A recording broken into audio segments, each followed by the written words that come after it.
Alright. What it is, Jenny X, and we are here with Brooklyn Lou the Skeptic. He went live, I think it was yesterday or the day before, I don't know, here recently, and I hopped on with him. And I'm going to have to break this up into two parts. This was overall 2 hours, about 2 hours, and close to the second hour, a Catholic suppositionalist hops on. So the first hour is pretty chill, just me and Lou just talking about stuff. But the when the Catholic comes on, shit goes a little sideways.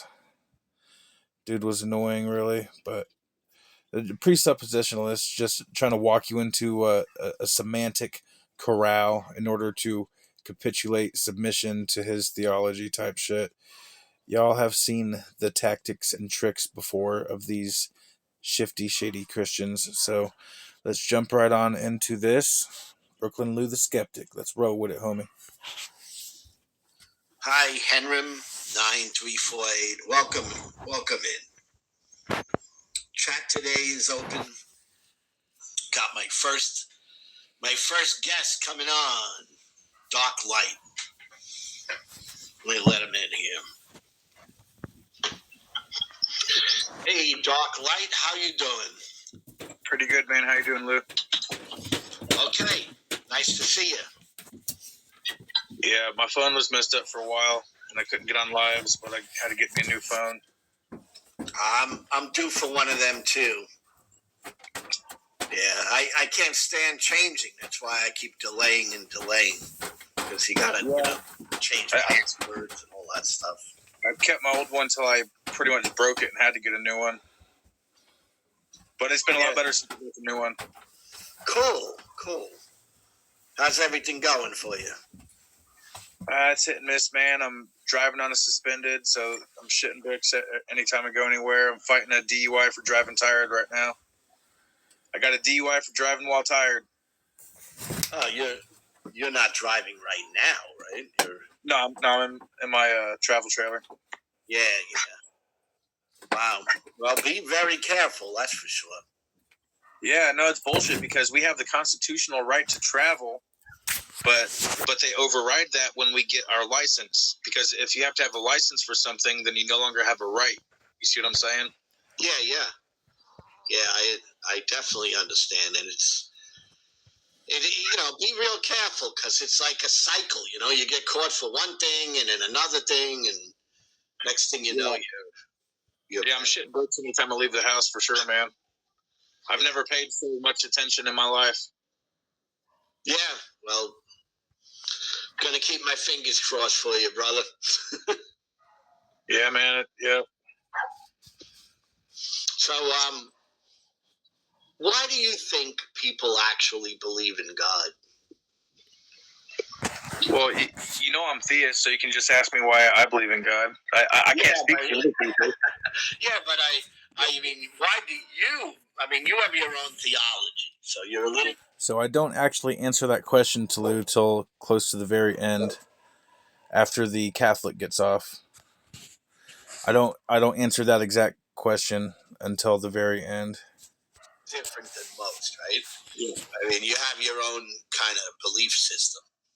And well, I'm writing the book. The book is in the process.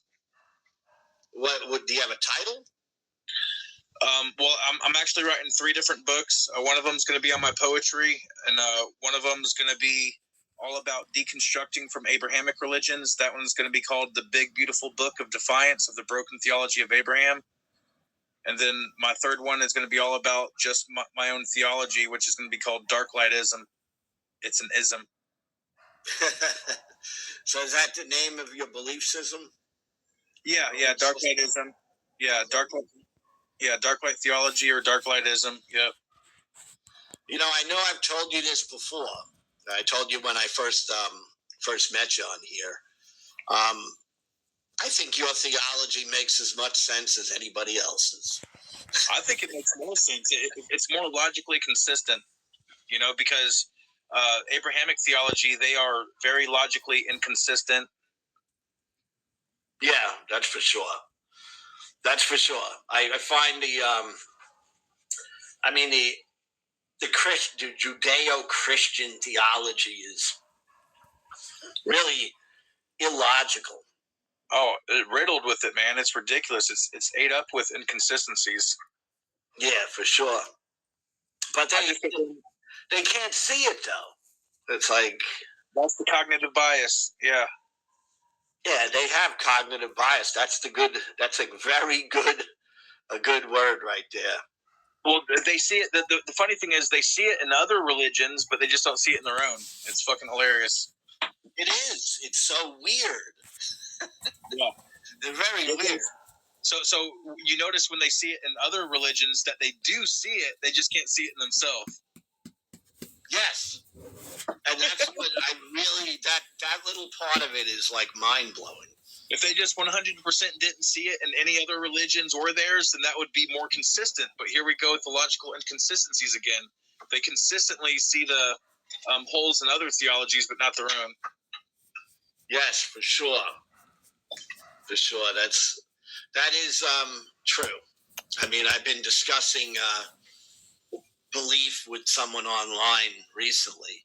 Really in-depth conversation.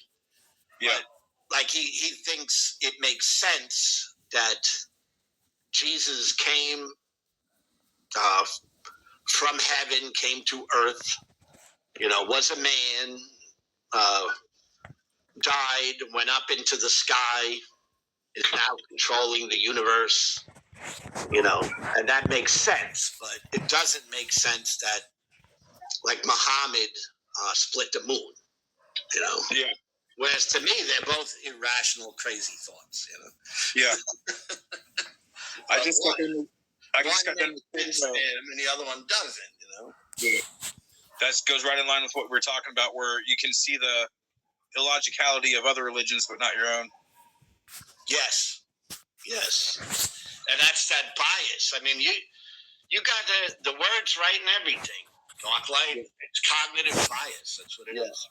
Yeah. Yep. So I recorded a 2-hour video just not too long ago. I got done recording it, and it didn't record on my phone. I'm so pissed. I don't know what happened. It was recording. Maybe it was too long or something.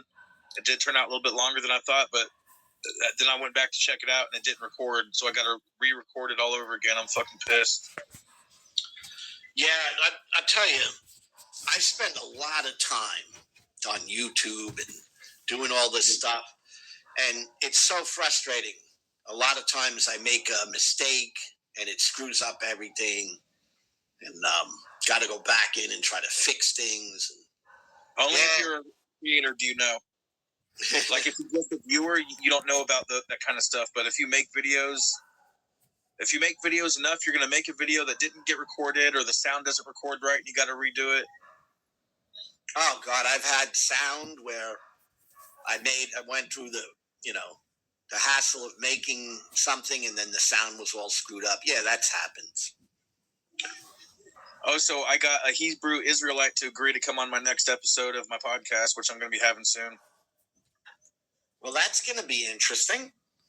Well, I've been annoying him in his lives because he goes on live all the time, and I called him up a couple times, and in his comment section and stuff, so he knows who I am. And so yeah, it will be interesting. This guy ain't scared at all. I saw him first on the Fight Back podcast with Jake Shields. He's a retired UFC fighter, and check him out if you haven't heard of him. He does all kinds of awesome. Now, he is Christian, but he also he talks to all kinds of different people about very controversial stuff, which is right up my alley.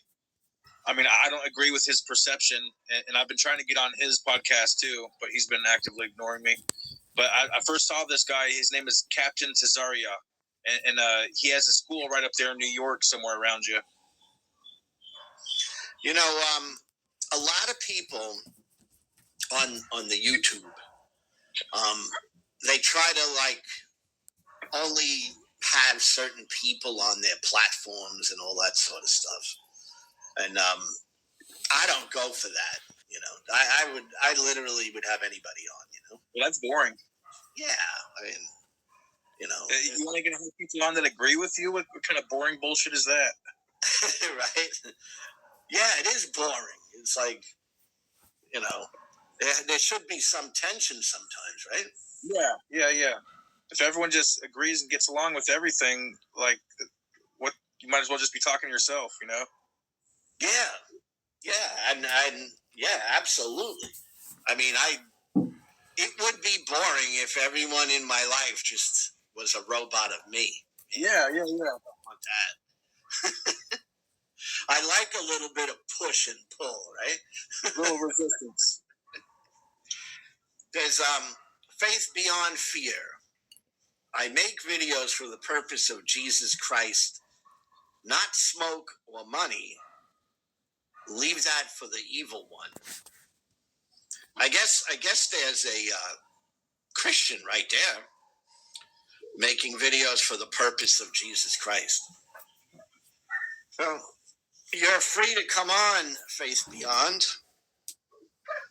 Oh, for viewers watching me that don't know nothing about me, I'm a non-Abrahamic true monotheist. Followers of Abraham are a blood cult of sin worshippers. Yahweh, Jesus, and Allah are desert war gods of hypocrisy. And I'm developing my own theology. You are unique, and I must say, and I say this sincerely, you do think for yourself, and I think that's awesome. Yeah, I don't get along with anyone because I'm not in anyone's lane. You know, I do my own thing, but that kind of lets me float around anywhere I want. Because once you're used to not fitting in anywhere, that makes you stop trying to fit in anywhere. You know? Yeah. Oh yeah. It's the easiest thing and the most comfortable place to be in life is when you could be yourself and actually feel comfortable and, you know, not worried about what you say and your thoughts, you know. I would the strength or the power of not giving a shit. Yeah. You know. And it's important. I mean, I went through that years ago, and I stopped giving a shit quite a while ago. That's a big weight off your shoulders, man. Yes, it is, man. It truly is. It's like, phew. Yeah. Well, you have this social filter that is being imposed upon you by society, and you can either accept that or you can reject that. You know, and if you reject that, there's going to be tension there because you're going against the grain, but also you're carving your own path. Oh yeah. It's freedom, man. Yeah. You know. Let's see. We got a request for you, Darklight. Yeah. Addis, I'm on StreamYard, so I'm looking at StreamYard, but yeah, I can't see the comments. Says, can you explain your belief, Darklight? Go ahead, explain it. So, I've developed. It's called the Darklight Decalogue, and the first 5 traits of the Decalogue are empirically verified by science. The second 5 traits of the Decalogue are more metaphysical, but they are directly related to the first 5. They're like a fractal synthesis of it. So it is unity, consciousness, dark, light, and paradox. That's the first 5. And all 5 of those are actually 100% scientifically verifiable. Then the second 5 is freedom, sovereignty, infinity, remembrance, and saturation.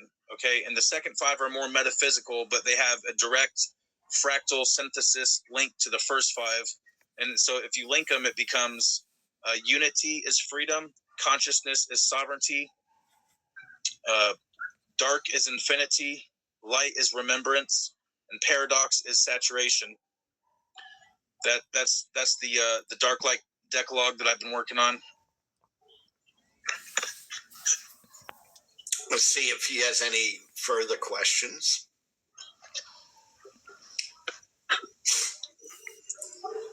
I got a fuck ton of notes. I got a fuck ton of notes that I'm compiling for my book. Well, multiple books, really. I just spent 4 or 5 hours today working on this comment to a Christian. There's an atheist that I follow on Facebook. He's a friend of Durante Lamar. His name is Kyle Butler. And I just posted this one statement. I said, "We are all God." and this Christian came at me all sideways and shit, and so I spent hours responding to his. He had, you know, a few different things, and I spent hours responding to it, and it took me 2 hours just to go through and record my responses. So that's the video I just recorded that I'm gonna have to redo. But I went through all kinds of different stuff. I covered the omni claims of the Abrahamic gods. Okay, and there's multiple scriptures in the Bible that where they make the omni claims, right? But then you go through, and I found other scriptures that totally refute and contradict those omni claims. So Jesus Yahweh, well, first and foremost, Christians created a divergent version of the Jewish Yahweh. Okay, Yahweh said, "Do not add to or subtract any verses from my Torah," and he says that multiple times in multiple different ways. But yet the Christians come along and add a whole new covenant. I have like a big list of like 15 to 20 different major things that Christians changed about Yahweh. And how many things can you change about an unchanging God before it's undeniably a totally different God?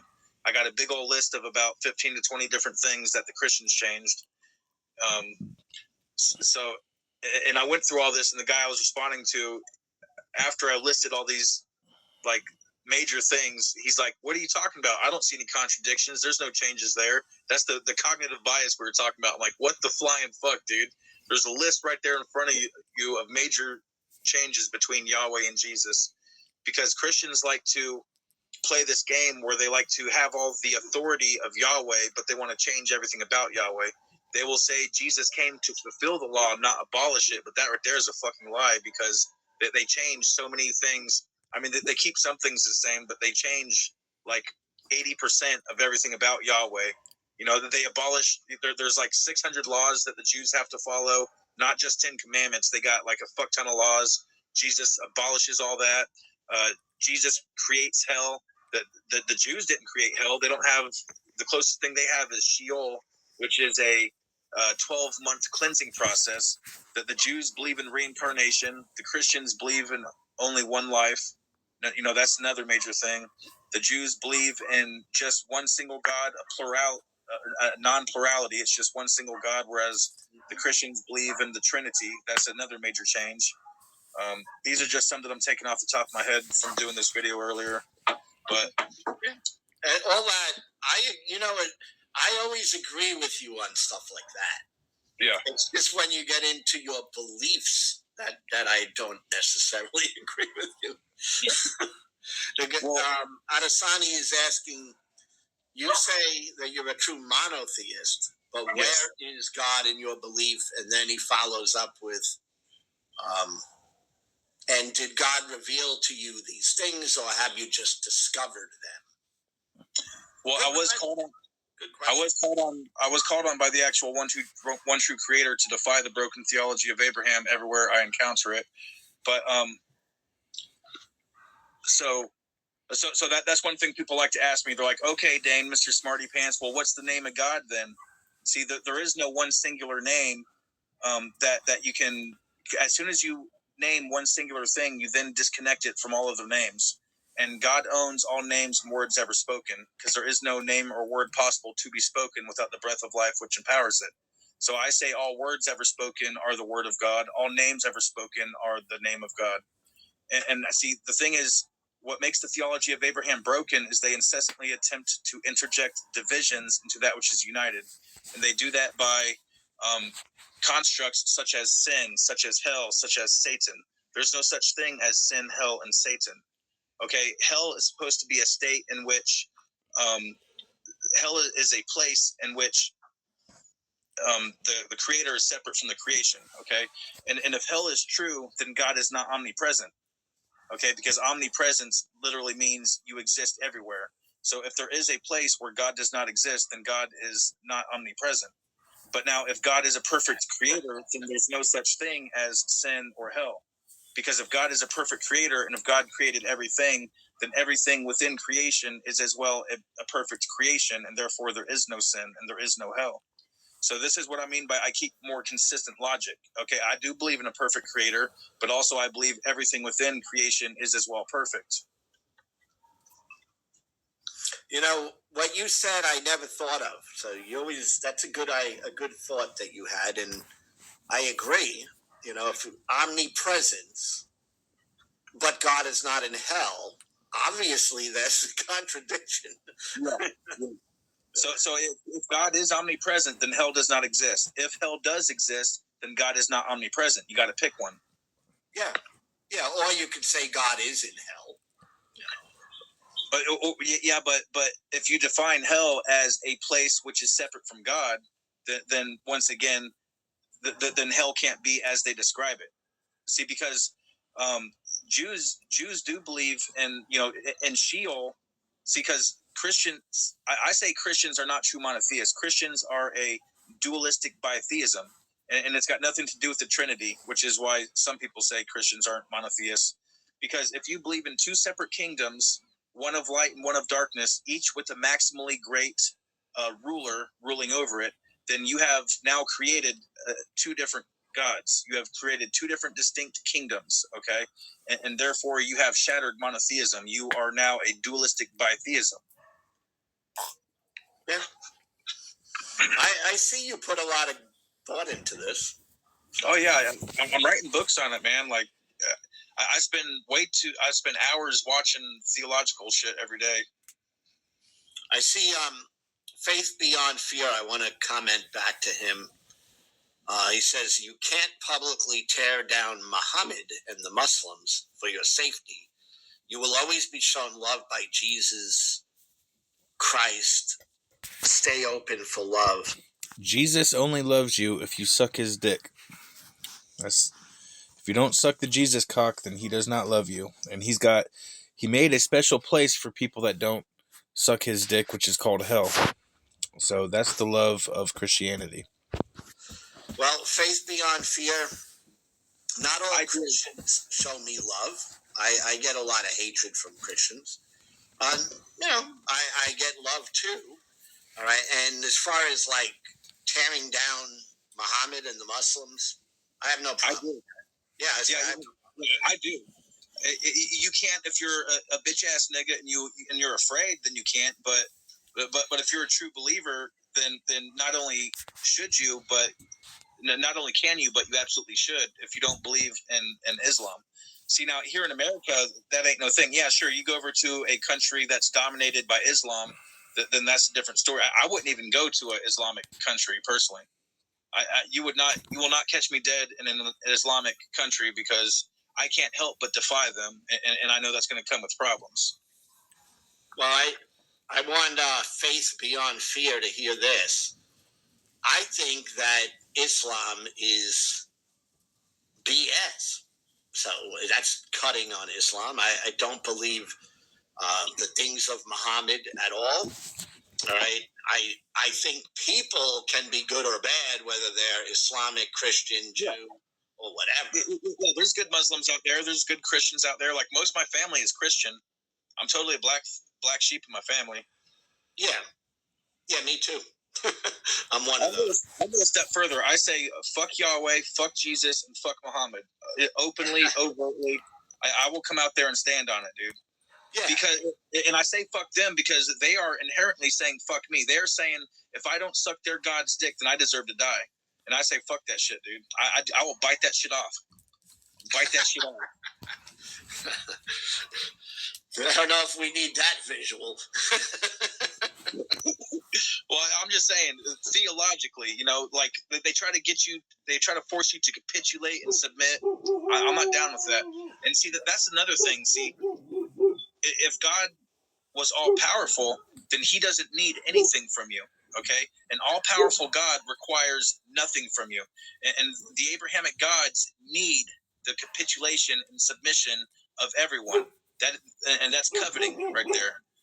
The Abrahamic gods break every single commandment that they impose upon everyone else. Yeah, I noticed that a lot. Yeah. I had a video I made. God doesn't play by his own rules. Something. Yep. Yes. I mean, he certainly doesn't. I mean, he tells people to love their neighbor, and then he destroys people. Well, he says, "Don't kill." Yet the punishment for breaking the commandments is to be killed. So there's hypocrisy built in even into the very commandments themselves. Yahweh did not marry Mary, did he? Yet having a child out of wedlock is adultery, and it's actually double adultery, because not only did Yahweh not marry Mary, but Mary was already betrothed to be married to another man. That is double adultery. And if the Trinity is true, then Jesus is a motherfucker. If the Trinity is true, then Jesus impregnated his own mother. Yes, but that's incest, which the scripture's against. But you're talking very straight up, and there's nothing illogical about what you're saying.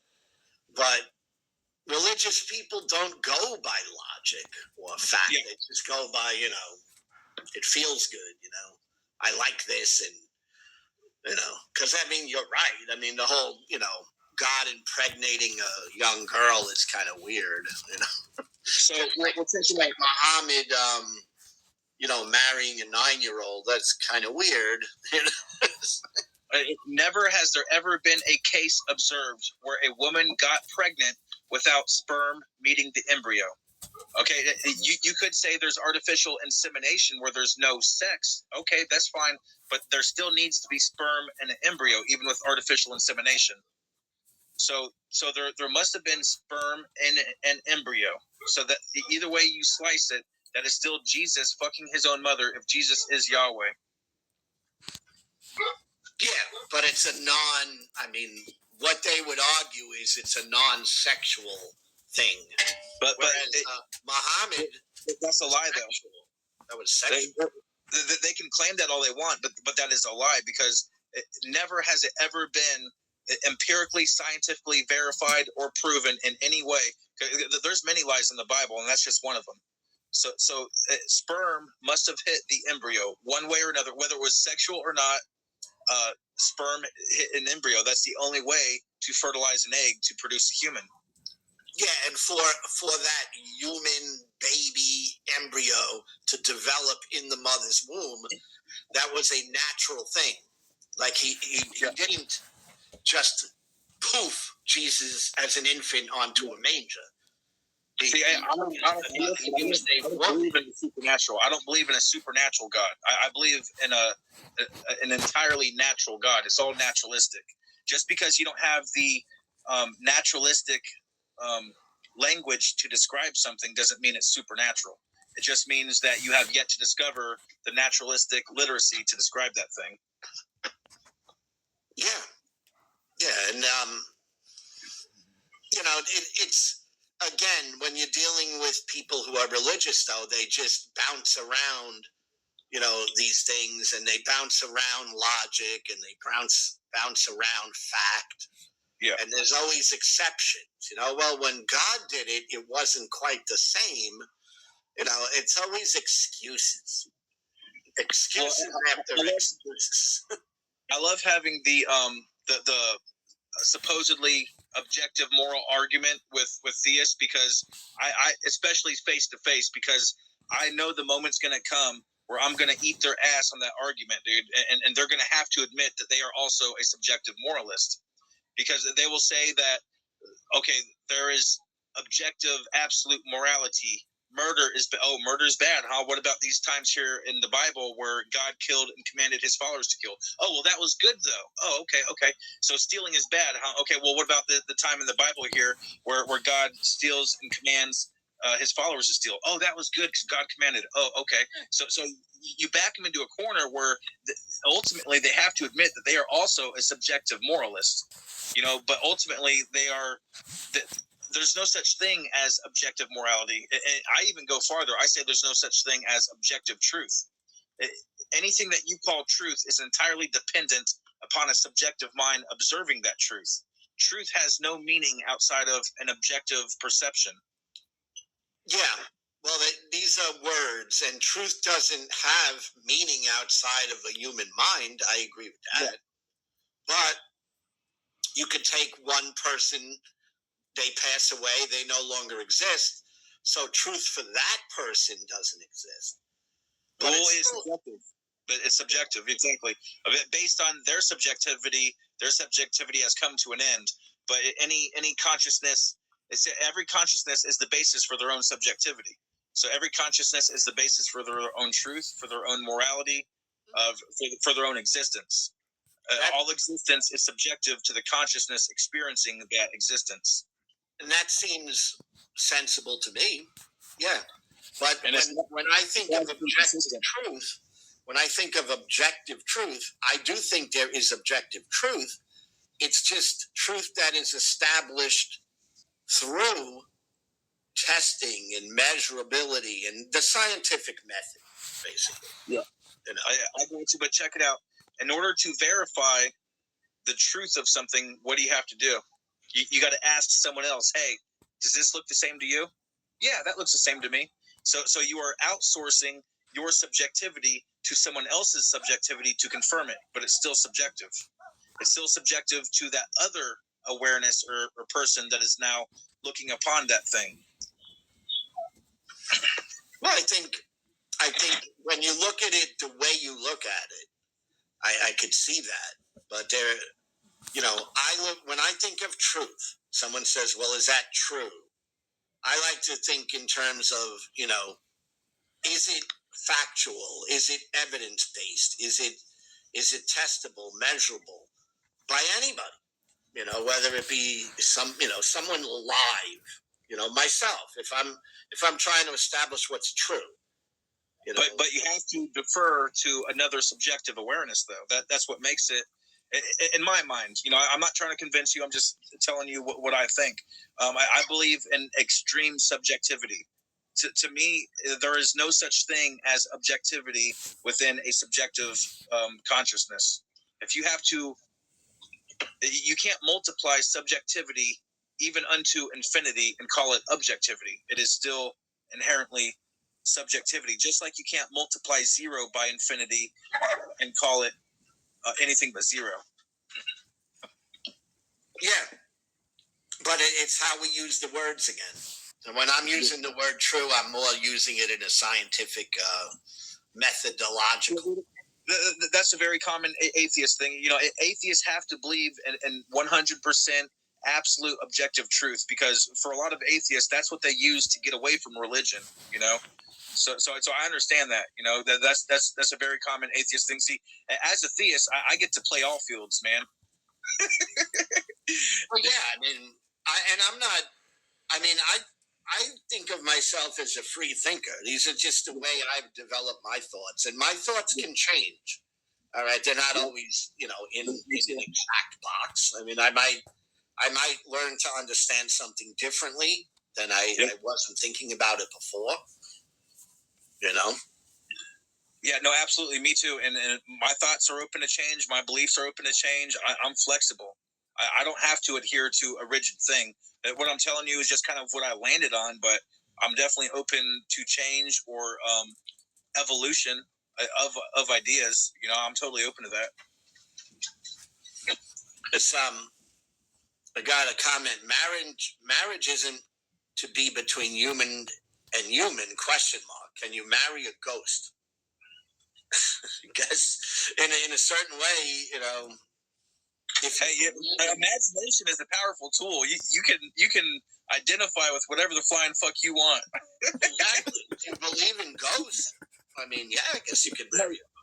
I want that person that said that. Are they Christian? And there's a reason for me asking. There's a reason for me asking that. Okay, there's a reason. In the imagination of human beings, within that framework, anything and everything is possible, right? Well, and I asked that, is that person Christian that asked that? Because most Christians see themselves as married to Jesus, who is essentially a ghost. You see what I'm saying? I remember that. We're all the bride of Christ. Yeah, so if that person that asked that question, and originally they asked it like being snarky, but if they're a Christian, then most Christians kind of see something. I don't want to speak for all of them because there is variance within Christianity, but A good percentage of Christians see themselves as essentially married to Jesus, who is essentially a ghost. So to answer the person's question, that happens every fucking day, especially among Christianity. You know what the hard part for me talking to like Christians is, like you just said, you know, Jesus is a ghost, but they'll say, yeah, he's a ghost, but he's not a ghost, but he's a man, but he's a god. It's like, well, it's a on and on and on. Shell game. So what do they call it? You know, where you have the three cups and they switch it around. You know, Yeah. Trying to find the quarter under the cup. A shell game. That they're playing a shell game with that. You know, Yes. and they get to pick and choose when Jesus is a god, is a man, or is a ghost, because it's literally called the Holy Spirit or the Holy Ghost. Yeah. You know. I know. I like to say Holy Ghost a lot because I find that just it tickles my humorous side. The Holy Ghost.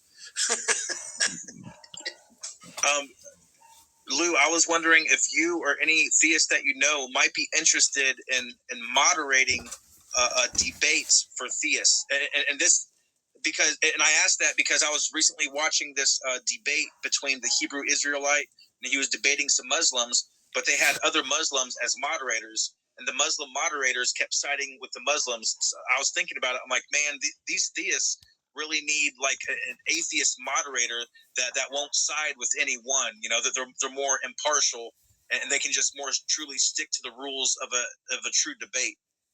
And I know you've already told me that you're like, you don't want to get too mixed up in theist stuff, but so that's why I said not particularly maybe for you, but I was just thinking of my Hebrew Israelite guy that I talked to, and because I told him this, I'm like, you guys need a fucking atheist as your moderator when you do debates, man, because they had a Muslim moderator, and this guy's hilarious, Captain Caesarea. Check him out, he's hilarious. He thinks that all white people are going to be his slaves. He's just like he's a black dude. He's just like the KKK, only black. It's fucking hilarious, dude. Isn't that a part of like the Hebrew Israelite thing? It's very race. Yeah, he's part of the Hebrew Israelite movement. Yeah. Yeah, and there's a big race element in that. Very, very racist. Yes, they are. Yeah. They're super racist. They want all white people to be their slaves. And they will sit there and tell you that they're the real Jews, that the people that call themselves Jews these days aren't the real Jews. They're the real Jews. It's hilarious. So Faith Beyond Fear says Jesus is alive, so not a ghost. A ghost supposedly is alive, right? Well, imaginary friend. Well, I'm a theist, but I openly admit I believe in imaginary friends. But I bet you he won't. I bet you he won't. We're all children of Christ. So Christ is my father? I mean, it's already getting strange. Well, I will agree that we are all children of the one true creator, but I diverge from Christianity because they say, no, only Jesus is the Son of God. No, we are all the Son of God. And actually, I just came across a verse today that said that we are all gods. We are all the Son of the Most High. There's actually a verse in the Bible, I forget which exact number it is, that says that. Oh, yeah, and there's a whole theology around that, too. Yeah, it's still a Christian theology, but it's also considered heretical by, like, the more orthodox ones, you know? Yeah. But see, it's funny how, to me, if you're a true believer, then you must take every single word in the Bible literal, okay?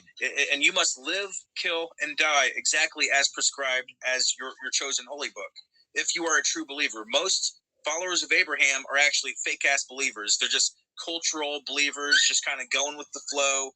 You know, they like to reinterpret all kinds of verses and not take them literally exactly the way it says right there.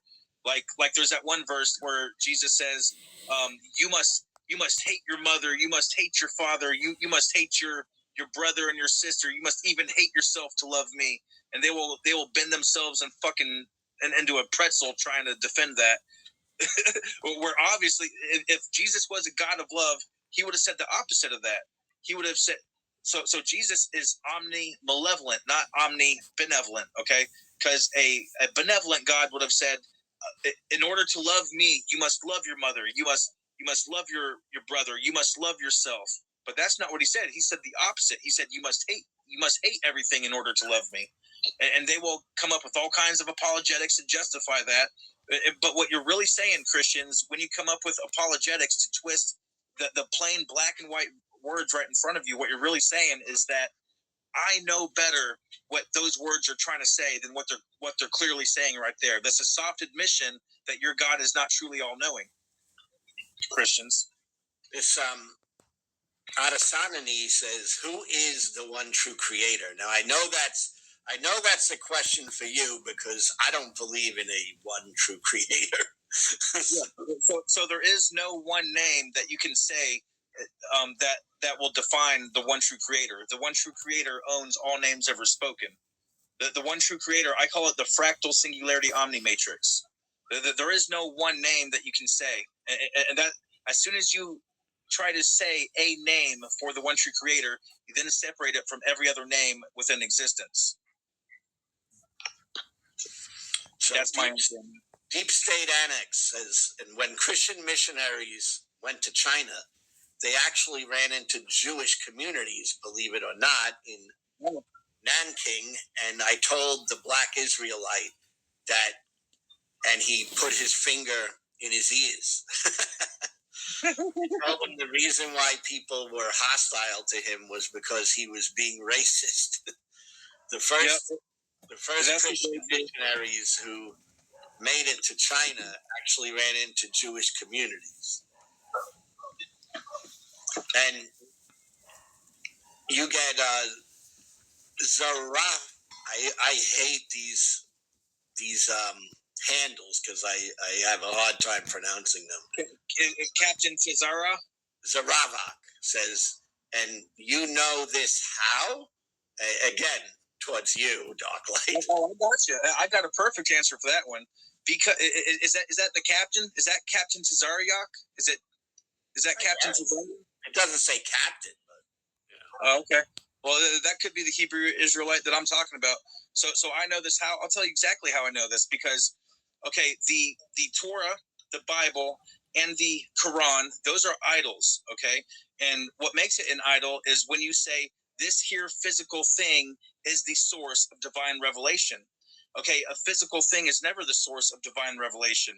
Our divine sovereignty is the inseparable connection to the one true creator, and that is the source of divine revelation. So I get my divine revelation from my divine sovereignty, which is my inseparable connection to the one true creator.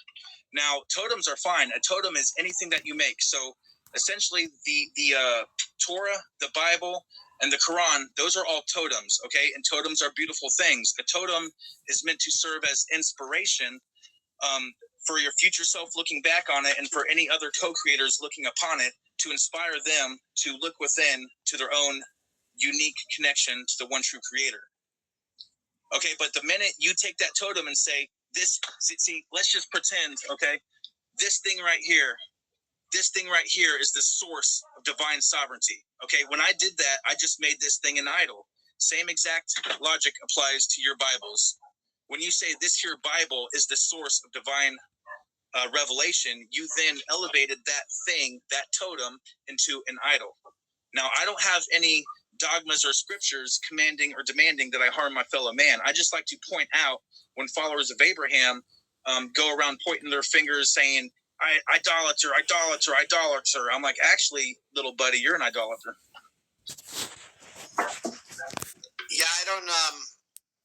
I often think of Jesus as an idol. I think of Yahweh as a type of idol. I mean, all those, they are very similar to idols. It's just and especially the cross.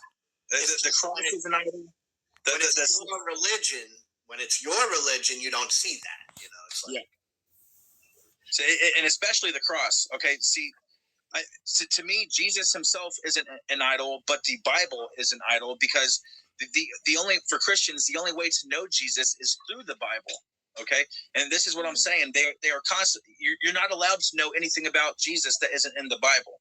And if you say you know something about Jesus that doesn't come from the Bible, they want to call you a heretic.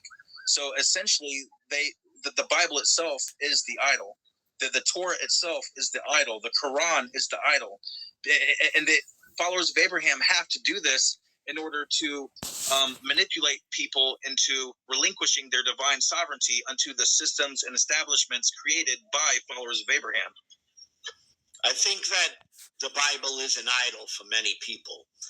But if you were to say that to, I think, most Christians, they'll say, well, no, I have the Holy Ghost. You know, I'm not going by the Bible because I have to have the Holy Ghost to interpret this Bible for me. But still, to them though, the Bible is the source of divine revelation. That's what makes it immortal. See, I got excellent arguments for all this shit. Yeah, I'm just saying that, you know, they take the conversations in all these different directions. You know? Well, I don't need for them to validate my perception, just like they don't need me to validate their perception. But when asked, I will absolutely give my perception. Yeah. But I think that a lot of people believe in God much more for psychological reasons than they care to admit. Like they're seeking meaning, and the religion that they're taught and the God that they're kind of indoctrinated to believe in gives them a meaning, and it gives them a plan that feels comforting to them, you know. And I don't need that anymore in my life. You know? Yeah. I'm not looking to feel comfortable. I am comfortable. I don't need, like, I feel like I'm beyond that, you know, like personally. It's like, I don't need to feel comfortable because, you know, I believe in some divine plan. I feel comfortable because I am comfortable.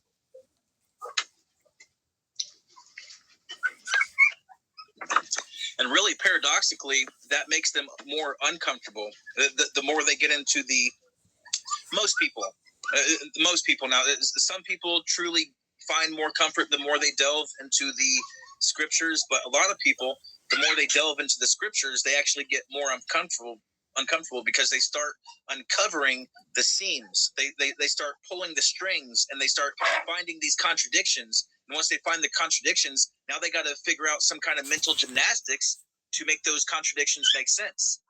Yes, you know? And this is why it's very interesting, but this is why a lot of people who go through advanced theological studies end up turning away from the faith. Yep. Because they're being honest in their quest. And even though it's designed to keep them in the faith, a lot of them get out of the faith just by studying their way out. And I just found this out kind of recently, but when you go to theology school, they actually make you sign something saying, no matter what I learn, I will still maintain my faith, you know?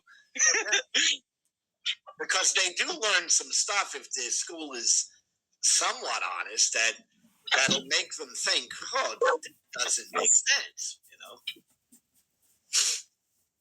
I'm sorry, I got a bunch of puppies running around. Then another reason I think people believe psychologically again is community. You know, it gives them a sense of community, family. You know, when you become a Christian, I remember when I became a born-again Christian, you know, going to church, and now I'm brother, you know. Yeah. So I have like this family. It's a fake brotherhood, though. It's a fake brotherhood because you're only their brother if you suck their God's dick with them. At the moment you stop sucking their God's dick with them, now all of a sudden you're not no brother no more. That's not a true brother. Yeah, no, you're right, and it's what it is it's like a fake friend type of thing. Yeah, for sure. I'll be your friend if you believe what I believe, but if you don't, then I'm no longer your friend. Yeah. Well, it's just like a gang. That is just like a gang. If you capitulate to the ideology of the gang, you're in. But the second that you say, "Nah, this ain't for me," you're out. That is not true brotherhood. No, no. That's what I'm saying. Yeah, but it gives you a feeling of that, you know. Yeah, false or not, it still Especially gives when you you first get into it. You know, you're indoctrinated into a religion and you're love bombed. People come around you and say, "Hey, brother, you know, we're all in this together," and all that, and it gives you a feeling of, you know, wow, this is my real family. You know, my real family isn't even necessarily my mother, father, brothers, and sisters anymore in that way. My family is the people who believe what I believe. Yeah. It's crazy. It's really crazy. And they'll use verses like the one we discussed earlier, where in order to love me, you must hate your family, essentially. You know, they'll use verses like that to justify this kind of cultish acceptance or non-acceptance. Yeah, like your family is no longer your family, and your family becomes this religious family. Yes. That's what goes on. That's why I think it's so important the work that people like Durante Lamar is doing. You know Durante, right? The atheist? Yeah, I mean, I watch his videos when I can. I've been seeing him for a few years now. Yeah.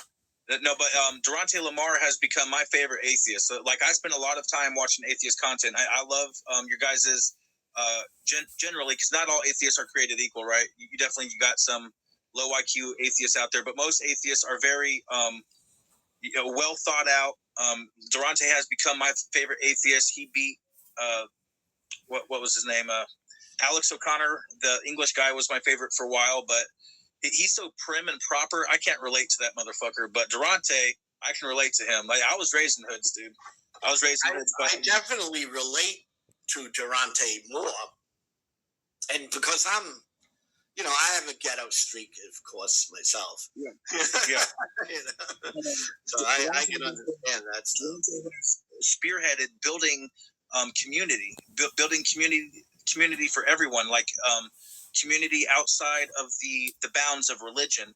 But with him, he accepts everyone as long as you're not a dick. You know, like, he accepts me in there. So, I mean, I'm theist. I don't go around pushing my theology. If someone asks me, I will tell them. You know, like we had a group a face meeting like a week ago, where there was a handful of people from the community, all on screen and stuff, and I didn't start saying anything in my beliefs until they started asking me. Yeah, we got the Catholic. All right, and we're going to end it right here, and I'm going to make the part 2, picking up right here, where this Catholic dude comes in here and fucks our vibes all up. So he's going to be playing semantic games, you know, making claims that the claims in the Bible is proof. Let me see here. Not accepting any proof that you provide against the Bible, scientifically verified proof. Just all the typical trickery and shady ass bullshit that followers of Abraham do. And fucking our vibes all up. I would have been happy just talking with Lou the rest of this episode, but we're going to have about an hour of dealing with this guy. So I will do that in the part 2. Thanks for rolling with me. I appreciate it. Brooklyn Lou's awesome, man. I'd like to meet him in real life at some point. Appreciate you having me on, Lou. You stay beautiful, motherfuckers. I am the brightest night. I am the darkest light. And I am ascending, as are we all. The dark light is upon you.